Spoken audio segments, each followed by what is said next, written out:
தமிழ்நாட்டில் கோடை விடுமுறை முடிந்து பள்ளிகள் இன்று திறக்கப்பட உள்ள நிலையில் முதல் நாளே பாடப்புத்தகங்கள், சீருடை, புத்தகப்பை உள்ளிட்ட விலையில்லா பொருட்கள் வழங்கப்பட உள்ளன.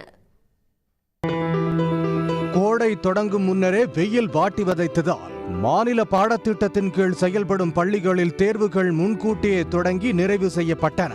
விடுமுறை முடியும் தருவாயில் வெயிலின் தாக்கமும் குறைந்த நிலையில் தமிழ்நாடு முழுவதும் திட்டமிட்டபடி பள்ளிகள் இன்று திறக்கப்படுகின்றன. பள்ளி கல்வித்துறை உத்தரவின்படி பள்ளிகள் தூய்மைப்படுத்தப்பட்டு மாணவர்களை வரவேற்பதற்கான அலங்காரங்களுடன் தயாராக வைக்கப்பட்டுள்ளன. எப்போதும் இல்லாத வகையில் பள்ளி திறக்கும் முதல் நாளே மாணவர்களுக்கு தேவையான பாடப்புத்தகங்கள், சீருடை, புத்தகப்பை உள்ளிட்ட விலையில்லா பொருட்கள் வழங்கப்பட உள்ளன.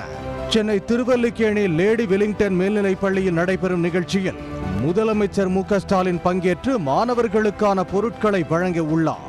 தஞ்சாவூரில் செய்தியாளர்களிடம் பேசிய பள்ளி கல்வித்துறை அமைச்சர் அன்பில் மகேஷ் பொய்யாமொழி, கல்வி நிதியை வழங்க ஒன்றிய அரசுக்கு உத்தரவிடக் கோரி உச்சநீதிமன்றத்தில் வழக்கு தொடர்வதற்கான பணிகள் நடந்து வருவதாக தெரிவித்தார்.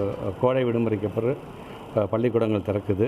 தமிழ்நாட்டு முதலமைச்சர் ஒரு ஸ்கூலுக்கு நேரடியாக வந்து வெரி ஃபஸ்ட் டைம் இது வரைக்கும் இல்லாத பள்ளிக்கூடம் ஆரம்பிக்கிற நாள் அன்னைக்கே பிள்ளைகளுக்கு தேவையான அனைத்து அந்த புத்தகங்களாக இருந்தாலும் சரி, பையாக இருந்தாலும் சரி, விலையில்லா பொருட்கள் அனைத்தையும் வழங்கக்கூடிய ஒரு நிகழ்வை தமிழ்நாட்டு முதலமைச்சர் நாளைக்கு தொடங்கி வைக்கிறார்.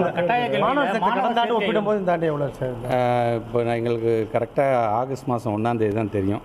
ஏன்னா பேஸ்ட் ஆன் தட் தான் நாங்கள் வந்து ஸ்டாஃப் ஃபிக்ஸேஷனே நாங்கள் நடத்துவோம். நாங்கள் ஆர்டிஏ பொறுத்த வரைக்கும் இப்போ நாங்கள் போன 16ஆம் தேதி 17ஆம் தேதி எங்களுடைய பிரின்சிபல் செக்ரட்டரி, எங்களுடைய எஸ்பிடி மேடம் 2 பேருமே போய் அங்கே இருக்கின்ற ஒன்றிய அரசை பார்த்து நாங்கள் வந்து கோரிக்கை வச்சுருக்கிறோம். அதனால தான் தமிழ்நாட்டு முதலமைச்சர் சொல்கிற வரைக்கும் நீங்கள் தரலைன்னா நாங்கள் அதை தொடர்ந்து நாங்கள் வழக்கு தொடர்வோம் என்று சொல்லியிருக்கோம். வழக்கு தொடர்வதற்கான அந்த பணி இப்போ நடக்கும்.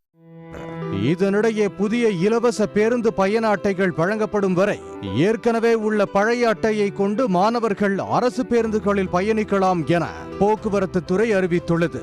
பள்ளிகள் திறப்பை முன்னிட்டு மாணவர்களுக்கு தேவையான பொருட்களை வாங்குவதற்காக நேற்று கடை வீதிகளில் கூட்டம் அலைமோதியது. உடனுக்குடன் செய்திகளை தெரிந்து கொள்ள சன் நியூஸ் பெல் ஐகானை கிளிக் பண்ணுங்க.